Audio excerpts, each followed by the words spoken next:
पूरी देश की जनता जानती है कि इनका हंसती है, जानती है कि इनके यहाँ तो वॉशिंग मशीन है।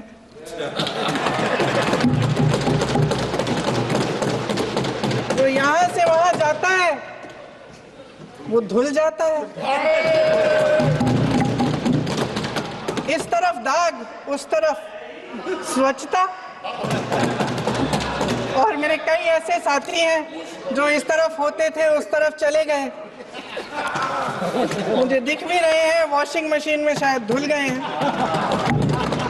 एक व्यक्ति को, क्योंकि एक व्यक्ति के लिए सब कुछ बदला जा रहा है। सुनने की हिम्मत रखो। मैं अध्यक्ष महोदय जी, अध्यक्ष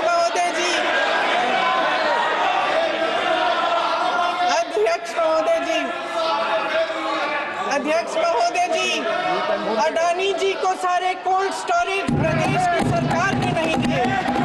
अडानी जी को सारे कोल्ड स्टोरेज आपकी सरकार ने दिए। देश देख रहा है,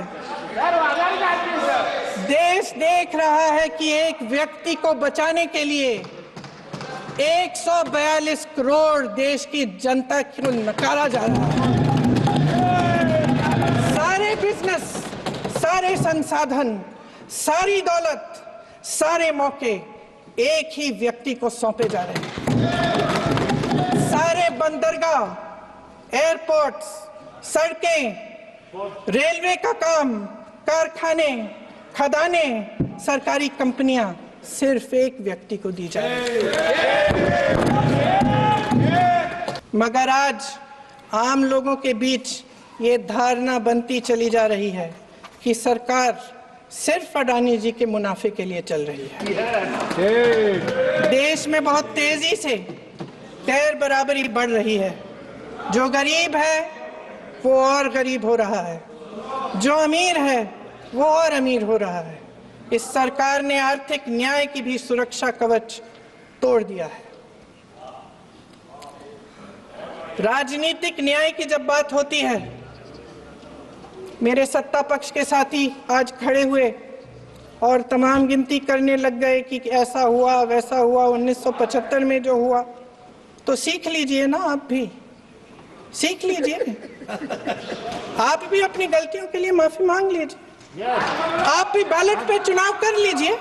आप भी बैलेट पे चुनाव कर लीजिए। दूध का दूध, पानी का पानी हो जाएगा।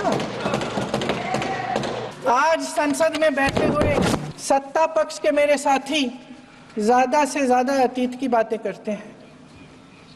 1900 किस में क्या हुआ, कब हुआ, नेहरू जी ने क्या किया। अरे वर्तमान की बात करिए, देश को बताइए आप क्या कर रहे हैं, आपकी जिम्मेदारी क्या है। कि सारी जिम्मेदारी जवाहरलाल नेहरू की है। अध्यक्ष महोदय जी, ये सरकार आर्थिक न्याय का सुरक्षा कवच तोड़ रही है। दुख की बात यह है कि मेरे सत्ता पक्ष के साथी जो बहुत बड़ी बड़ी बातें करते हैं, इन्होंने इन 10 सालों में ये सुरक्षा कवच, सत्ता पक्ष के मेरे साथियों ने ये सुरक्षा कवच तोड़ने का पूरा प्रयास किया है। संविधान में सामाजिक, आर्थिक और राजनीतिक न्याय का वादा है। ये वादा एक सुरक्षा कवच है जिसको तोड़ने का काम शुरू हो चुका है। लैटरल एंट्री और निजीकरण के जरिए ये सरकार आरक्षण को कमजोर करने का काम कर रही है। अगर लोकसभा में ये नतीजे नहीं आए होते तो ये संविधान बदलने का काम भी शुरू कर लेते। सच्चाई ये है सच्चाई ये है अध्यक्ष महोदय कि आज संविधान संविधान संविधान बार बार इसलिए कह रहे हैं क्योंकि इस चुनाव में इनको पता चल गया कि इस देश की जनता ही इस संविधान को सुरक्षित रखेगी, कि इस चुनाव में हारते हारते जीतने से इन्हें एहसास हुआ कि ये संविधान बदलने की बात इस देश में नहीं चलेगी।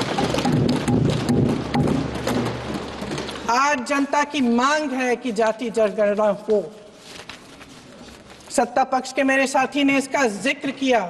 ये जिक्र भी आज इसलिए हो रहा है क्योंकि चुनाव में ये नतीजे आए। इनकी गंभीरता का प्रमाण ये है कि जब चुनाव में पूरे विपक्ष ने जोर से जोरदार आवाज उठाई कि ये जाति जनगणना होनी चाहिए, तो इनका जवाब देखिए। इनका जवाब भैंस भाग भैंस चुरा लेंगे, मंगलसूत्र चुरा लेंगे, इनका ये जवाब था। ये गंभीरता है इनकी जाति जनगणना पर।